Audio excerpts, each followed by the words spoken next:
Hello, everybody.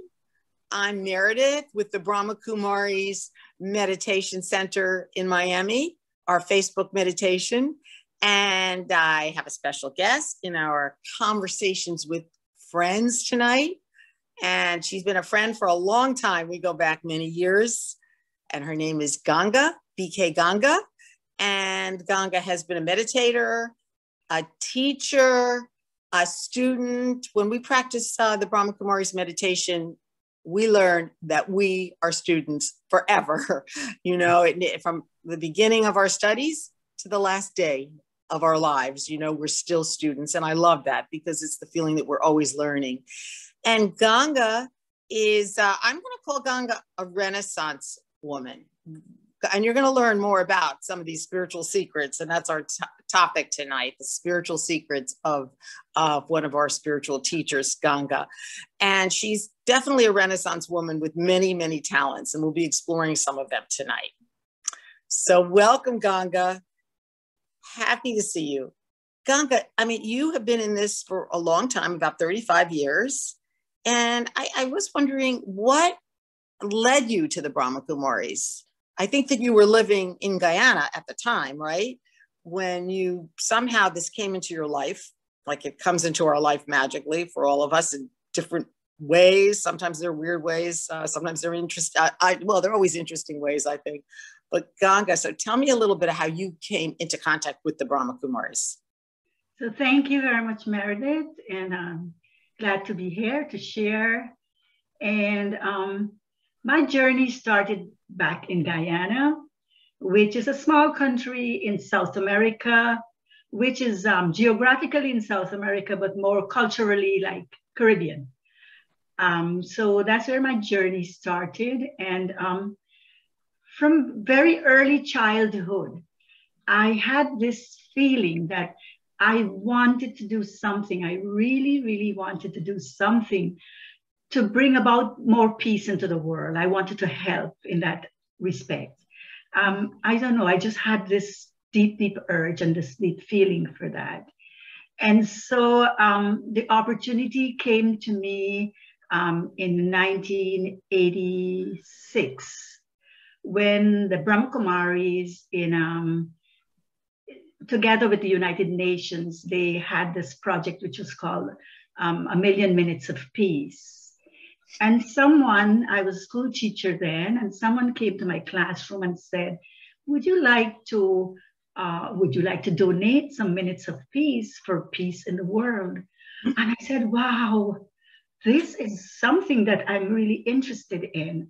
And that led me to find the Brahma Kumaris. And eventually in 1988, I started learning and I became a student of the Brahma Kumaris. I always find it interesting that everybody has a story of who they met, where they met them. But what I find most interesting about your story is that through a program like that with, an organization like the United Nations, that you were able to grasp something about this meditation, and that we never know when we're out there, or anybody that's out there that's, a spiritual person, whatever practice, who they're touching and whose lives that they are connecting to. And so it can happen anywhere. But I think it made me feel that a lot of these programs that are happening around the world, and I'm not even just saying with the Brahma Kumaris, but with programs about peace, programs about brotherhood and connecting, do affect people's lives, don't they? Truly, yes. I agree with that. That's so true. Yeah. And then, so you began studying. And was it, you connected right away, but was it really like intense study right away, or were you kind of dipping your toes in the water for a while? Everybody, has a different way of really getting involved with this. Yes. Actually, I was a very devout Hindu. I was born in a Hindu family. And from early childhood, I was very, very, I had this inclination to be very, very devout Hindu. And so I practiced Hinduism together with my family. And at the beginning of it all, it was gradual because the same co-worker who had offered me this, to participate in this project, she kind of, told me more about it and introduced me. And then in 1988, I really started studying. But it was gradual. And because with Hinduism, I had lots of questions. I was not I could not find answers to many questions that I had. And so I was always seeking something different. I wanted to find out what was the truth that did not resonate with me with Hinduism. And so when I came to the Brahma Kumaris, Raj Yoga meditation, it was like a light bulb came on. And those were the secrets that were revealed to me. Those were the things that made me decided that this was for me and I was going to become a lifelong student. Beautiful. So Ganga, if there was one secret that was revealed, just one, there's many and we can explore some of them. What would you say is that one that you went, wow, like you said earlier about the brotherhood, that was one, but was there something in terms of the real spiritual classes, though that's definitely one of the spiritual principles, that we're all brothers and sisters and we're all connected. Was there something else like that was just, again, where you just felt, I've come home? Yes, when I learned, when I was given the lesson on reincarnation, that lesson really, really resonated with me. And that's the lesson I think that made me change my mind about continuing to be a Hindu. Because as a child, I was really, really scared because my parents would always say, if you misbehave, you will be reborn to be a dog or a pig or an animal. And that really, really scared me a lot.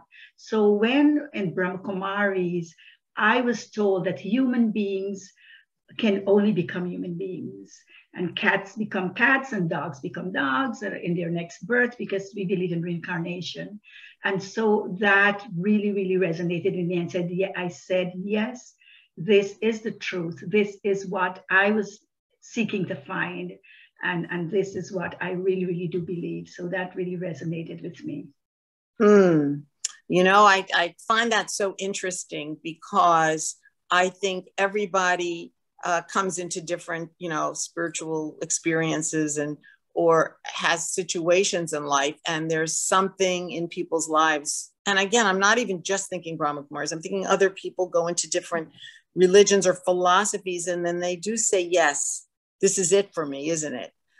And so I'm wondering, do you think that people, if something's not right, we shouldn't struggle with it in our lives, And I mean, just whatever it is that we come into contact with in our lives, that if it's not working, then maybe we should just either move on to something else or just say, okay, at the right time, I will get the answers. The answers come at the right moment. Absolutely. And that was so true for me. In many, many ways, being part of this Brahma Kumaris Raj Yoga meditation, there were so many other things that I found that, I just had to give myself the opportunity to explore, and there, it was like, it was always there waiting for me to discover. And it's a constant discovery, isn't it? I mean, it's you never, like I said at the beginning, we never, ever stop learning. And I think probably if we felt, oh God, we know this all, then we would be sort of numb. We wouldn't be feeling things. We wouldn't be, because would you say Raja Yoga meditation, Brahma Kumaris meditation is really about continual realization? Is that part of your own, yes, that's part of my own experience. And if I can go back a little to that point about wanting to do something for making the world a more peaceful place. When I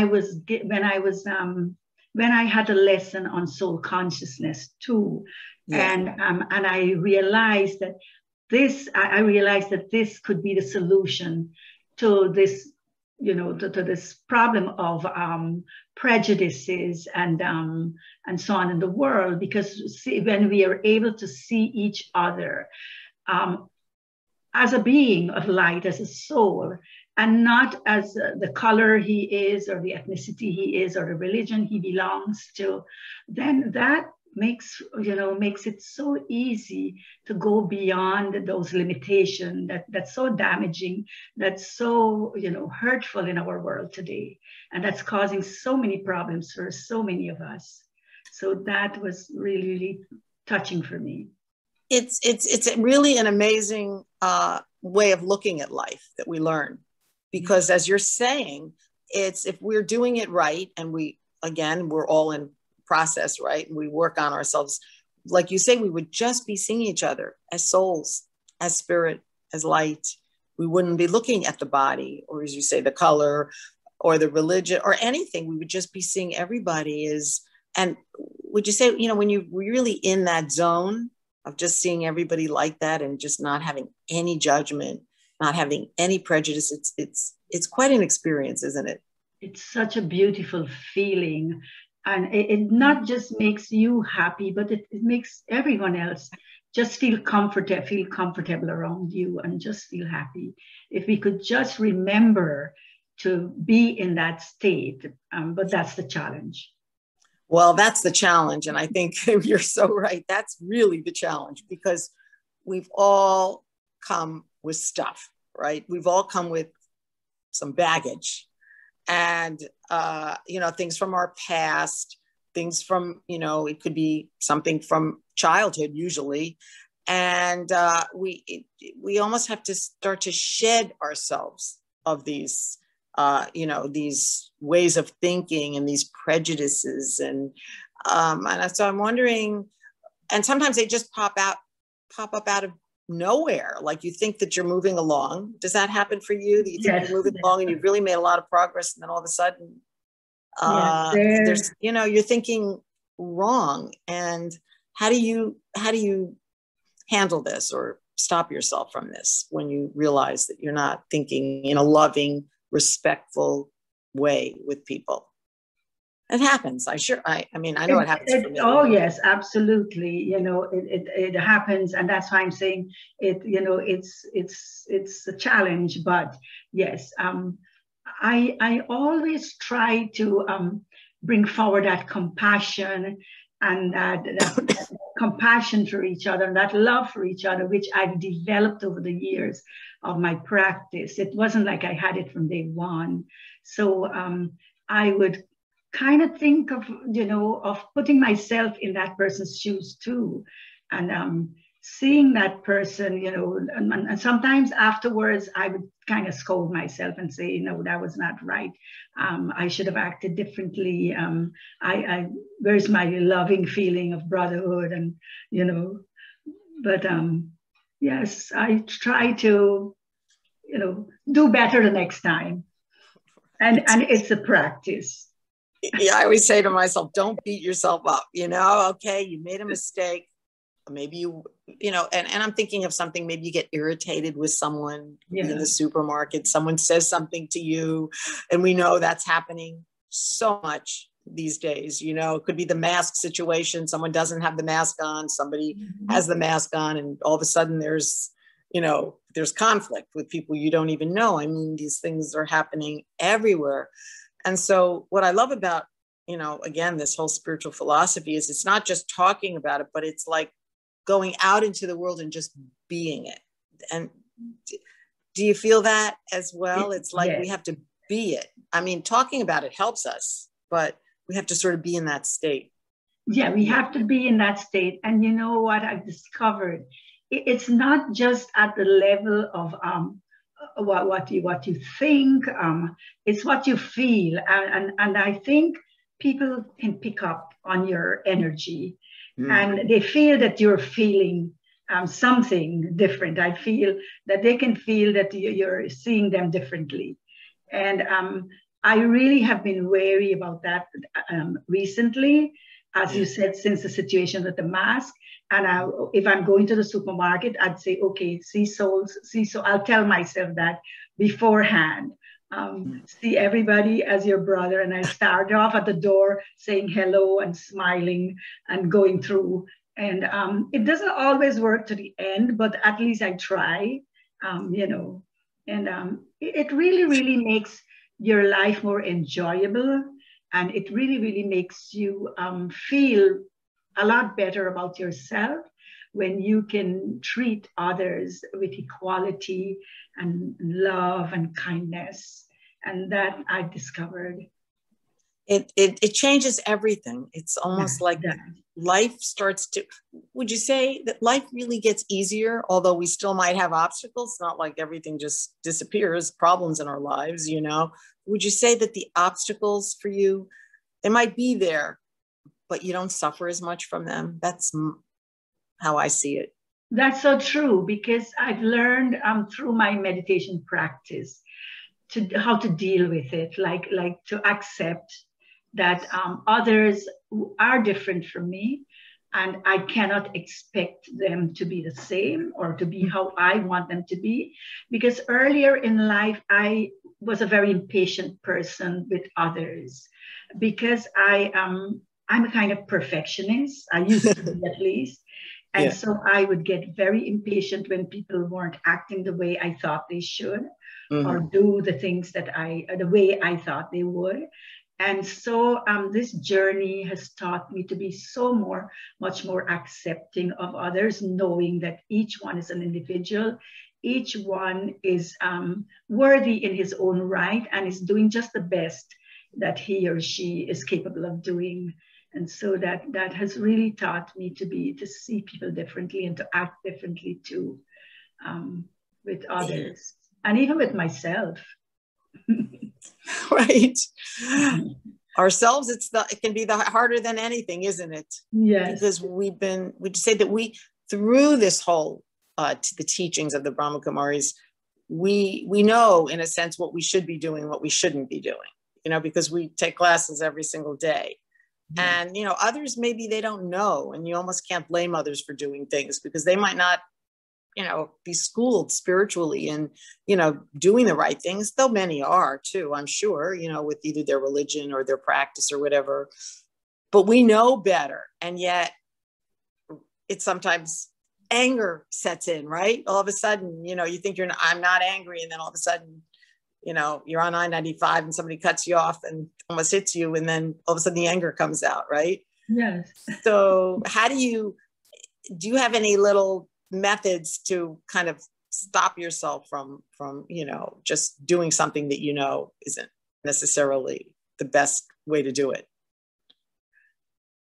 Well, you know, through my practice of meditation, I've learned that connecting with the Supreme Father, the Supreme Soul, really, really, really brings me back to focusing on my truths and what I should be doing. So if I'm able to remember that Supreme Father at the time of something like that happening, it really brings peace to me. And when I'm driving, you know, if I'm at a traffic light and if I'm driving and the lights are all red, I would say, and if I'm getting a little irritated by it, I'll say, okay, a red light reminds me of God's light. So let me see it this way and let me be a little more patient, you know. So over the time, I've learned to calm down, to kind of not be so irritable and to focus on, you know, who I really want to be and who God tells me that I truly am, that being of peace. And since I've been with the Brahma Kumaris over the years, I've found that I've become much, much more peaceful than I used to be. It has really brought so much peace into my life and even to my family, you know, my family members, my relatives. They come to my house and they say, when we come here, it's so peaceful. We love to be here. So, you know, that too, I found that it really is worth remembering who you are, that being of peace and love and light and joy. So that, to me, is what it's all about. when you can have family and friends that look at you and say, you've changed, you're different, because they're going to be the toughest on you, right? And Yes. sometimes I feel that those are the ones that we get tested the most with. Truly. Have you found that? Although I do want to add that your mother, who passed away a few years ago, your wonderful, beautiful spiritual mother, also practices. She was in this knowledge. So, and she lived with you. So that made it a lot easier, I'm sure, on your life. But you have a big family. So, you know, you come from a very big family. Yeah. Let's talk about that. But you know, the beautiful thing about my family members, I find they're very, very tolerant of my practice. And I eat vegetarian food, of course. And, you know, even the pots that they cook their food in, I don't like to make my food in those pots. But when I go to my brother's house and my sister's house, both my sisters' houses, when I go to their homes, they have special pots, they have special dishes, and I find that they're so appreciative and so respectful of what I practice. And so that really touches my heart, and it really feels that, you know, there's so much appreciation for what I practice. And they've been in contact. They all say to me Om Shanti. Most of them, not all. Most of them greet me with Om Shanti before I could say Om Shanti. By the way, Om Shanti is a greeting that we say to each other, which means I'm a being of peace. And they greet me with Om Shanti, and they write me emails and with Om Shanti, and I feel that it's been, you know, mostly good with my family members. I haven't had much opposition. As you rightly say, perhaps because mom too was involved in this, and they saw how much peace it brought to her life, even at the end when she was in so much pain. You know, we saw how peacefully she left and how peaceful she was, and how this really, you know, had a great impact on her life. I remember your mother well. I remember her sitting and, you know, being with her in so many classes. And she was so like cheerful. She had this energy of just being someone that always seemed, you know, happy to be there and happy to be part of the gathering. And it's like, I'll never forget your mother, you know, and that's a wonderful thing that you had a mother and you that were able to practice this together. And again, it doesn't mean, you know, we get these special things that happen in our lives. I think they're gifts, you know, but it doesn't mean that you don't have obstacles, right? We all face obstacles. I was just wondering, and you don't have to be so personal, but would you say, has there been an obstacle or that you could say, gee, you know, I really was able to handle it with Raja, like you were talking about your mother's illness, in a way that I never could have done it without the meditation and the spiritual practice. It's been something in your life that helped you so much. You know, the practice helped you. Very early in my practice, I developed breast cancer. I developed, you know, and it was considered a terminal illness. And I was living in South America where, you know, the medical field is not so advanced. Yeah. And the cooperation of the Brahma Kumaris, they brought me food, they, you know, and the knowledge that I had, and even though I wasn't practicing for a long time, really gave me a lot of courage, really, really made me feel that it was okay, that this was just a little test paper and that it will pass. And, you know, when I was in hospital, my friends would come visit me, and we would be giggling and making jokes. And the doctor would come in and he would say, "What's going on here? You're not supposed to be like that here." He would just joke like that. I mean, he really feel that, you know, and I can't say that I suffered or I was deeply worried. Of course, when you have an illness, you think what might happen, but I can't say that if perhaps I did not have this knowledge, I don't feel I would have been able to handle it with so much positivity and so much courage, and you know, because of the help of the family too.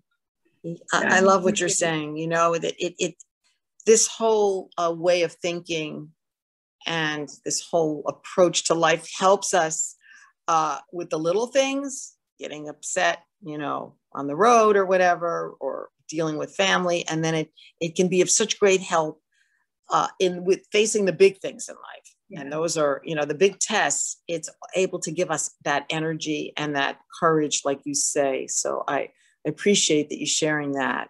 And it's just never ending, I find, you know, all of the magic and all of the secrets become revealed. And I didn't get to mention, we're just about out of time, I think, but I do want to mention what I said at the beginning, your many talents. And I'm thinking, when I think of Ganga, she is a Renaissance woman. I think of your cooking, your wonderful vegetarian dishes that you make for the center. And I'm thinking of your love for poetry. You love poetry. And one more thing I'm thinking about, and I'll probably miss something, your garden. You're also a wonderful gardener. And so you were a teacher in the Dade County schools for many years, Miami-Dade County schools. So it just shows that I think that the more that you progress spiritually, the more probably, you know, I don't want to say the talents come into your life, they were already there, but you're really able to make more use of these talents and help others. And that's, you teach Raj Yoga meditation at your house, you have weekly gatherings. And so there's a lot going on in your life, Ganga. That's so true. And I'm so thrilled that you're here to be here, you know, to talk with me. And I get to learn about you, even though I've known you for so many years, more about you. And so we're going to end with you doing some meditation. Okay, so just for a few minutes, let's just experience some of the peace that we're talking about with the Brahma Kumaris meditation. Okay, thank you, Meredith. Yeah. Okay, so sitting quietly and focusing on the here and now, in silence and in the awareness of myself as a being of light, a soul whose innate qualities are peace, love, and happiness. I connect my thoughts to the divine being, my Supreme Father, the Supreme Soul, whose virtues are never ending. And in his presence, as I recharge myself with his pure love and peace and happiness,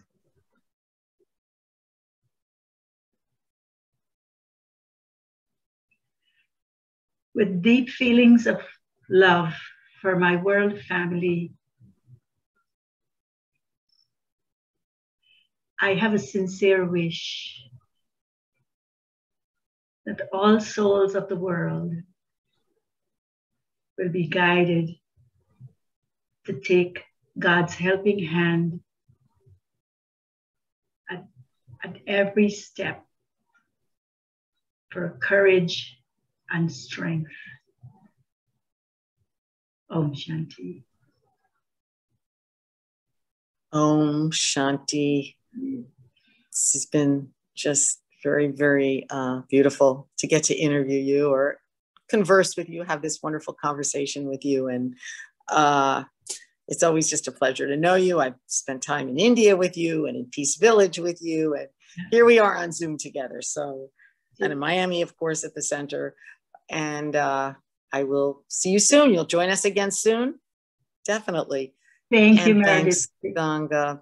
Thank you. And I hope you'll be joining us, the Brahma Kumaris Meditation Center, on Facebook every night of the week. There's some kind of a class going on. So all you have to do is tune in at this time. And there's all kinds of classes in Spanish too. Once a week we have Spanish classes, and just stay with us and meditate with us. That's what this is all about.